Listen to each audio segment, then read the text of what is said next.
गोल्डी, इन बच्चों से दूर रहो। क्यों दूर रहूं? मैं इनको खाने जा रहा हूँ। तुमसे रोका जाए तो रोक लो। फरवरी का सुहाना मौसम था। ड्रीमलैंड जंगल के सभी जानवर इस मौसम का भरपूर मजा ले रहे थे।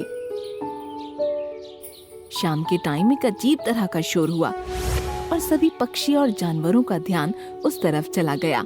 ये कैसी अजीब सी आवाज है? कोई बाजा बजा रहा है ऐसा लग रहा है।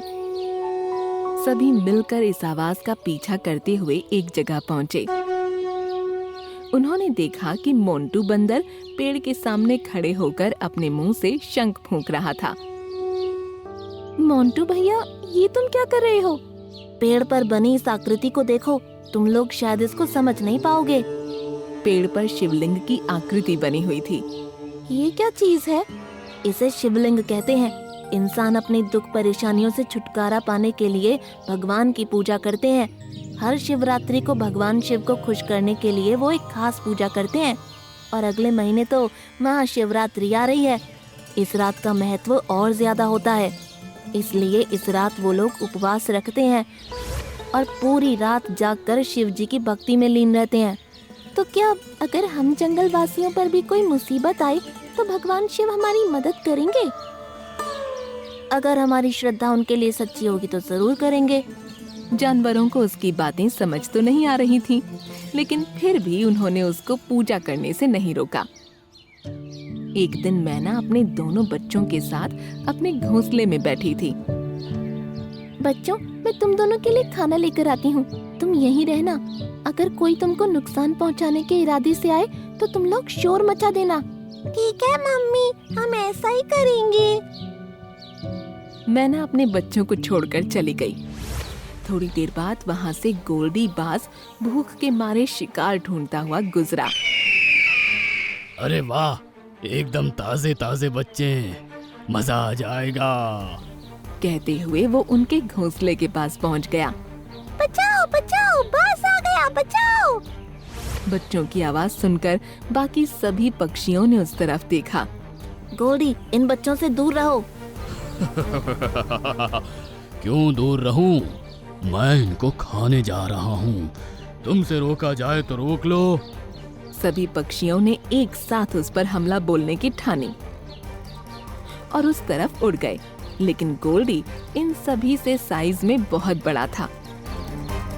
उसने सभी को अपनी चोंच और तेज पंजों से मारकर घायल कर दिया। अब मेरे सामने नहीं आना कीड़े मकोड़ों, कहकर उसने एक बच्चे को अपने मुंह में ले लिया। आधा बच्चा उसके मुंह के अंदर था और उसके पैर मचलते हुए गोल्डी के मुंह के बाहर नजर आ रहे थे। ये देख दूसरा बच्चा रो पड़ा। बस अंकल, प्लीज मुझे मत खाना। मेरे भाई को तो आप खा ही चुके हो। मेरी माँ वापस आकर हमको यहाँ नहीं देखेगी तो उसे बहुत दुख होगा। मुझे उसकी परवाह नहीं, मुझे तो बस मेरा खाना नजर आ रहा है। उसी टाइम मैना अपने बच्चों के लिए खाना लेकर वहाँ आ रही थी। उसने देखा कि उसका सिर्फ एक बच्चा ही घोंसले में बैठा है और गोल्डी उसको भी खाने जा रहा है। नहीं गोल्डी! उसके पंजों से खाना छूट गया और वो तेजी से घोंसले की तरफ बढ़ने लगी, लेकिन दुष्ट गोल्डी ने उसकी आंखों के सामने ही उसके बच्चे को खा लिया, जिससे मैना बहुत ज्यादा दुखी हो गई। वो अपने घोंसले में अपने बच्चों के खून को पड़ा देख रोने लगी। शुक्रिया मैना, बहुत ही स्वादिष्ट बच्चे थे। जल्दी और बच्चे भी पैदा करना जो मुझे और खाना खाने को मिले। कहकर उसने अपने विशाल पंख हवा में फैलाए और वहां से उड़ गया।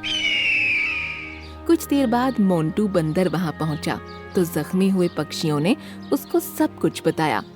सुनकर मोंटू बंदर ने अपने हाथ जोड़े और बोला, हे भगवान शिव, हम जंगल के पक्षियों को उस दुष्ट गोल्डी बाज के प्रकोप से बचाइए। मैना बहन, तुम भी भगवान शिव जी पर अपनी श्रद्धा बना लो, उनकी पूजा याचना में लग जाओ, वो तुमको उस दुष्ट बाज के प्रकोप से जरूर बचाएंगे। उसके कहने पर मैना ने भी शिव जी पर अपनी श्रद्धा बना ली और उसी पेड़ पर घोंसला बना लिया जिस पर शिवलिंग बना हुआ था।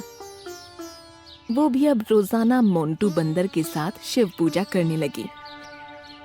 कुछ दिनों बाद उसने 2 अंडे दिए। हे भगवान, मेरे बच्चे कुछ दिन बाद इन अंडों से बाहर निकलेंगे। इस बार उस दुष्ट बाज गोल्डी से मेरे बच्चों की हिफाजत करना। अब महाशिवरात्रि के 2 दिन बचे थे। मैना के अंडों से अब 2 बच्चे निकल आए। उनको पाकर वो बहुत खुश हुई और अब वो और ज्यादा श्रद्धा के साथ पूजा करने लगी। मोंटू बंदर और मैना जब पूजा कर रहे होते तो बाकी के जानवर भी उनके पीछे खड़े होकर उनका साथ दिया करते। आखिरकार महाशिवरात्रि आ गई। शाम को मोंटू बंदर मैना से बोला, मैना बहन, आज महाशिवरात्रि है। हम लोग पूरी रात जाकर शिव जी की उपासना करेंगे। वो हमसे प्रसन्न हो गए तो हर परेशानी और मुसीबत में हमारी मदद करेंगे। क्यों नहीं मोंटू भैया, मैं जरूर जागूंगी और उनकी उपासना करूंगी। बस मेरे ये बच्चे उस बाज के शिकार होने से बच जाएं। उनकी बातें बाकी जानवरों ने भी सुन लीं और उन्होंने भी उनके साथ जागकर महाशिवरात्रि मनाने का फैसला किया। रात को सभी ने एक साथ मिलकर पूजा की तैयारी की। वो पूजा शुरू करने ही वाले थे कि गोल्डी की भयानक हंसी फिजा में गूंजी। आ गया हूँ मैं। अरे वाह मैना, तुमको मेरी कितनी फिक्र है। तुमने फिर से मेरे लिए 2 बच्चे को जन्म दे दिया। अब मैं इनको खाकर अपनी भूख शांत करूंगा। वो भयानक आवाज में हंसता हुआ उन बच्चों की तरफ बढ़ा। मैना अपनी जान की परवाह किए बिना उस पर झपटी, लेकिन गोल्डी ने अपनी चोंच से 2-3 बार उस पर ऐसा हमला किया कि वो चोट खाकर नीचे गिर पड़ी और उड़ने के लायक भी नहीं रही। उसने शिवलिंग के सामने अपने पंखों को जोड़ा और बोली, हे भगवान शिव, इस दुष्ट से मेरे बच्चों की हिफाजत कीजिए, वरना ये फिर से मेरे बच्चों को मारकर मेरी गोद सूनी कर देगा। मैना के बच्चों की रक्षा करिए भगवान। ये कहकर मोंटू बंदर ने शंख फूंका। इस तरफ गोल्डी धीरे धीरे उन बच्चों की तरफ बढ़ रहा था। सभी पक्षी भी उसको देख रहे थे, लेकिन किसी में उसको रोकने की हिम्मत नहीं थी। बहुत ही स्वादिष्ट लग रहे हो। ऐसा कहते हुए उसने जैसे ही बच्चे को चोंच मारी, उसके पंखों में आग लग गई। सभी ये देखकर हैरान रह गए। उसके पंखों में आग लग रही थी और बच्चों को आग छू भी नहीं पा रही थी। थोड़ी ही देर में वो फड़फड़ाता हुआ नीचे जमीन पर ठीक मैना के बराबर में आकर गिर गया। मेरे पंख! उसको इस तरह जलता तड़पता देख सभी खुश हो गए। शिव जी, आपने मेरे बच्चों की रक्षा की। धन्य हो भगवान। ऐसा कहते ही उसके पंखों पर आई चोट भी ठीक हो गई। एक दर्दनाक चीख के साथ गोल्डी ने दम तोड़ दिया। अब सभी जानवरों की भी शिवजी के प्रति श्रद्धा बढ़ गई। सभी खुश हुए और सभी ने मिलकर बड़े ही धूमधाम से शिवजी की पूजा की और महाशिवरात्रि की पूरी रात उनकी भक्ति में लीन होकर गुजार दी।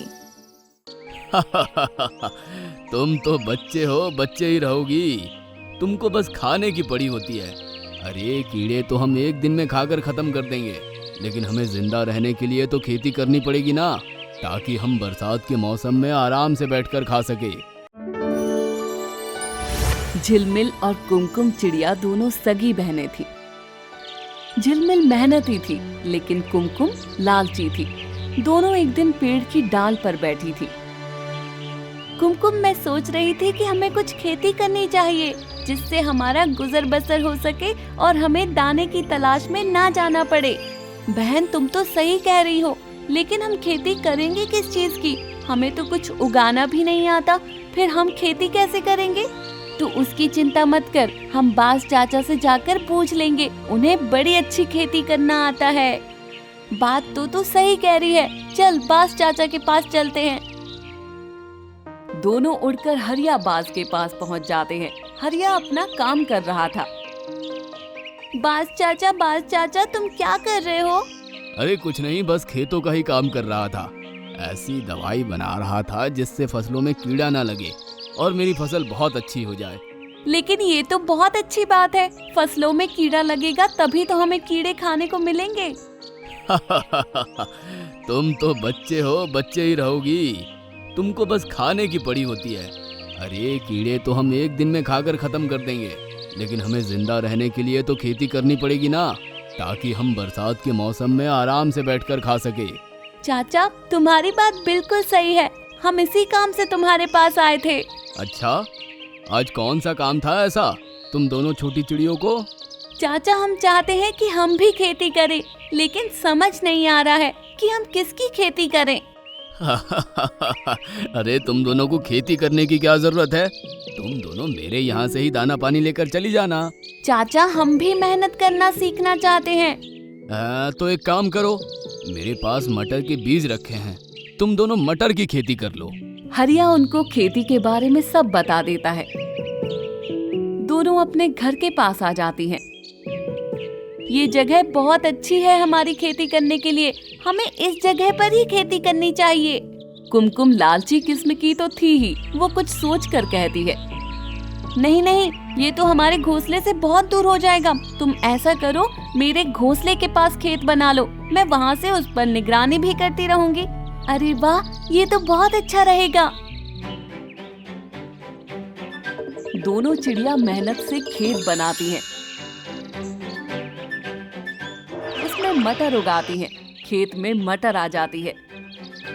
बहन, हमारी फसल तो बहुत अच्छी हो गई है, देखो कितने सारे मटर खेत में लगी है। अब हमें दाना चुगने इधर उधर नहीं जाना पड़ेगा, मटर के पकते ही हम मटर का बंटवारा कर लेंगे। तुम सही कह रही हो, मटर पकने पर हम मटर का बंटवारा कर लेंगे।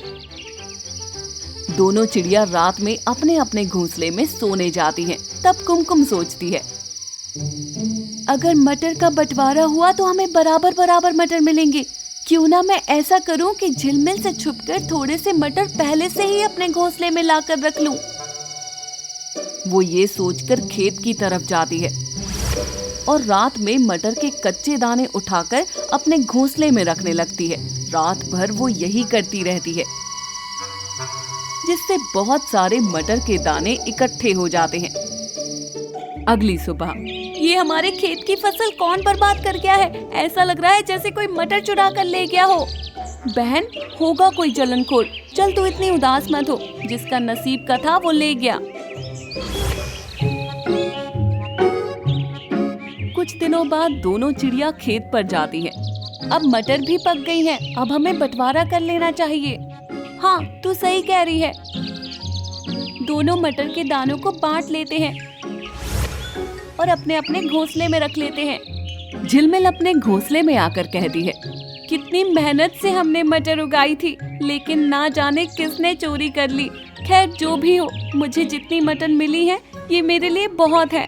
कुमकुम अपने घोंसले में बैठकर सोचती है, मैंने झिलमिल को पागल बना दिया और उससे सबसे ज्यादा मटर हासिल कर ली। अब मुझे पूरे साल कुछ करने की जरूरत नहीं रहेगी। वो सो जाती है, लेकिन कुछ दिन बाद उसकी हरी मटर के दाने खराब हो गए थे, जिस वजह से सूखे मटर भी खराब होने लगे थे और देखते देखते सारे मटर के दाने खराब हो गए। तब वो बैठकर रोने लगी। झिलमिल उसके पास आई। बहन, क्या हुआ? तू रो क्यों रही है? बहन, मेरे सारे मटर के दाने खराब हो गए हैं। लेकिन मेरे मटर के दाने तो बिल्कुल सही हैं। तेरे मटर के दानों को क्या हुआ? मैंने लालच में आकर उस रात हरी मटर के हरे दाने चुरा कर रख लिए थे। ठीक से पके ना होने की वजह से वो मटर के दाने खराब होने लगे और उन्होंने बाद में सूखी मटर के दानों को भी खराब कर दिया। मेरा लालच मेरे किसी काम नहीं आया। मैं भूखे मर जाऊंगी, एक भी मटर का दाना नहीं बचा। तुझे अपनी गलती का एहसास तो हुआ, और हाँ, लालच करना बिल्कुल भी सही बात नहीं है। तू चिंता मत कर, मेरे मटर के दानों में से आधे मटर तू ले ले। बहन, मैंने तेरे साथ धोखा किया, फिर भी तूने मेरी इतनी मदद की, इसके लिए बहुत बहुत धन्यवाद। कोई बात नहीं, कम से कम तेरे लालच की आदत तो दूर हो गई। हम फिर से खेती कर लेंगे। और दोनों चिड़िया हंसते हंसते गले लग जाती हैं।